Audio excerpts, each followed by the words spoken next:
encore, il y a des gens qui ont dit, oui, mais Maria Callas s'est fait maigrir. Pardon, alors maintenant, je vous interromps, parce que cette histoire, il est temps qu'on démentit cette histoire. Là, vous avez passé tous mes enregistrements, enfin, une grande partie, voilà. Et si vous prenez la chronologie de ça, j'ai commencé avec, disons, les enregistrements, très peu j'ai fait que j'étais grosse. J'ai fait la Traviata que j'ai commencé, j'avais déjà perdu 10 kilos, à peu près.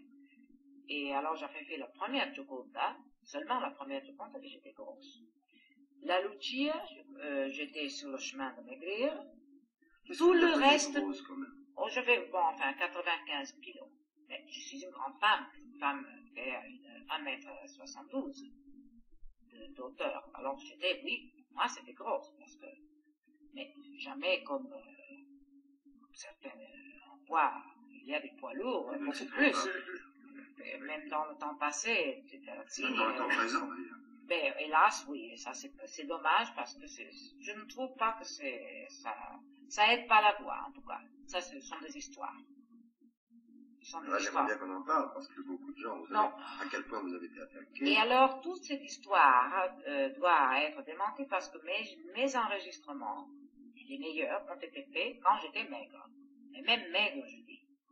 Oui, pas mince, maigre. Maigre. Parce que j'étais plus mince dans le temps. J'étais devenue trop maigre. Évidemment, je travaillais beaucoup et ça a déclenché une espèce de, je ne sais pas, je ne pouvais plus grossir. Donc il n'est pas question que l'on vous dise non, que ma voix a été altérée par le fait que... J'ai fait les meilleurs succès, la Lucia, la Sonnambula, évidemment les Médées, les Anna Bolena, j'étais maigre comme un clou. Et ici même à l'opéra, qu'est-ce que j'ai fait quand je suis venu en 58, c'était l'Eurovision que j'ai fait, la première fois que j'ai chanté pour Paris. J'étais maigre, vraiment maigre. Et alors, qu'est-ce que ça veut dire? On sent quand même, Maria Callas, quand on évoque ce problème devant vous, c'est quelque chose qui vous irrite, ce qu'on a pu écrire et dire sur vous. Non, c'est pas que je mérite. Voilà, vous touchez un sujet. Je suis vivante. C'est pas que je mérite. Évidemment, on me touche souvent sur le vivant. Pourquoi je fais ça, pourquoi je fais l'autre? Parce que je vois qu'il y a des autres collègues à moi que font beaucoup plus de caprices que moi, mais beaucoup plus. Même incroyable. Et moi, j'ai pas fait de caprices parce que moi, j'ai exigé certaines choses pour la scène qu'il fallait, pas pour moi, toujours pour l'opéra, pour le bien-être de tout le monde, pour un performance que le public aura aimé de plus. Moi, j'ai toujours fait de mon devoir, j'ai pas exigé. Sinon, moi, ça aurait été très vite fait pour moi. Entrer sur une scène, mettre mes jolis costumes, faire mon triomphe et m'en aller. Mais pourquoi je hurlais toujours pour obtenir plus de répétitions, pour obtenir la mise en scène mieux. Et de mise en scène, je ne veux pas dire beaucoup de choses qui se passent sur la scène. Avoir la qualité de la mise en scène plus belle.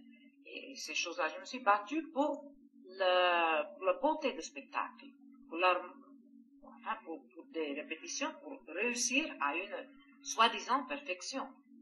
Vous êtes très exigeante? Je suis très exigeante, d'abord avec moi-même et avec les autres. Et je crois que qui travaillait avec moi devient, par force aussi, il donne le mieux de lui-même, d'eux-mêmes.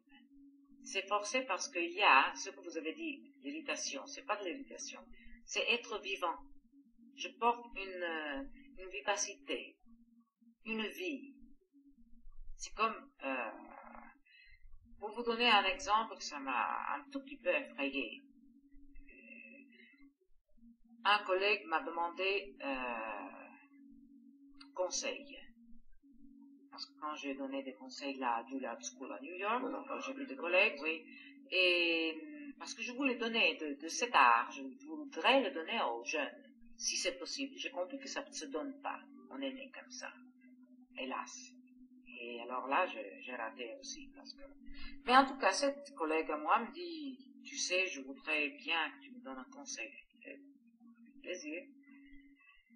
Et il me dit, comment je fais pour chauffer, littéralement chauffer le plateau. Ces choses-là, disons, la scène est tellement froide. Et j'ai répondu, j'ai dit, leçon numéro 1, c'est toi que dois le chauffer. Et qu'est-ce que vous pensez qu'on m'a répondu? n'ai pas pensé. Ils m'ont répondu, oh, mais c'est trop fatigant de faire ça. Alors vous voyez la différence entre moi et des collègues à moi? Et c'est ça que le public comprend. Oui, parce que On est vivant, on vit.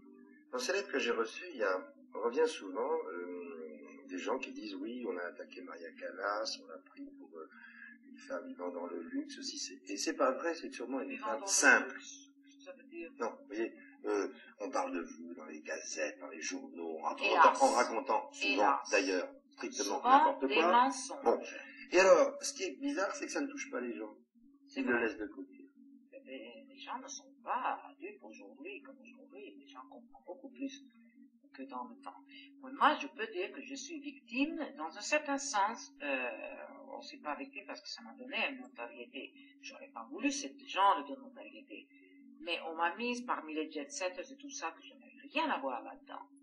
Mais j'ai fréquenté des gens, j'étais aussi l'invité des jet-setters, que c'est aussi un compliment, mais c'est un compliment que, disons, tous les grands musiciens dans le temps étaient invités et aidés par les royaux.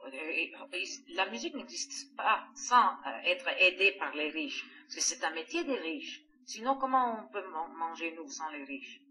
Alors aujourd'hui, comme journalisme, ils se trompent beaucoup. Et les jeunes gosses qui font de journalisme ne sont pas renseignés.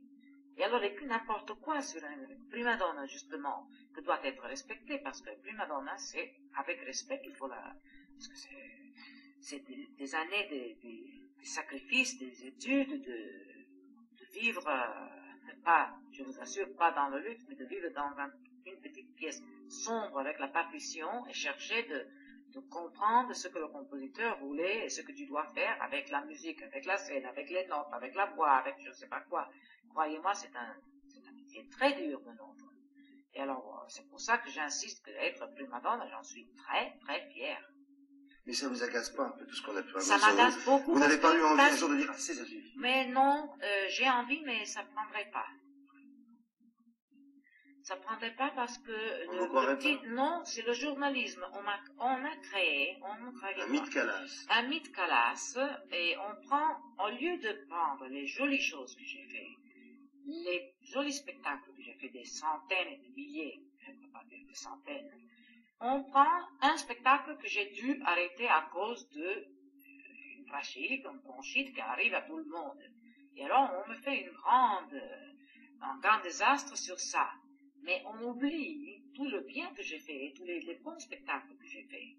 Il ne faut pas oublier en plus que je suis orgueilleuse d'une chose, que j'ai annulé le moins que tous mes autres collègues. Seulement que, évidemment, je suis tellement célèbre que je ne peux rien faire sans que ça devienne une affaire d'État chez moi. Et alors c'est pour ça que je rapproche tellement, je reproche ça, parce que ça détourne, ça change les idées aux gens. Au lieu de me voir comme une musicienne, on me voit comme une capricieuse. Et c'est pour ça que je suis malheureuse quand je vois ça. Et évidemment, les journalistes, quand ils ont un picture de ce genre-là, ils ne veulent pas le détruire parce qu'ils l'ont fait eux. Alors comment ils veulent tout d'un coup? Ils ont créé un filon. Et maintenant, qu'est-ce qu'ils vont dire? Ah, mais la Callas, non, c'est pas comme nous avons dit. Non, parce que ça l'arrange, ça fait un bon titre. Oui. C'est très beau. À dire le titre que la Callas est sage, elle chante bien, ou aucun intérêt. Et voilà, hélas, où je suis.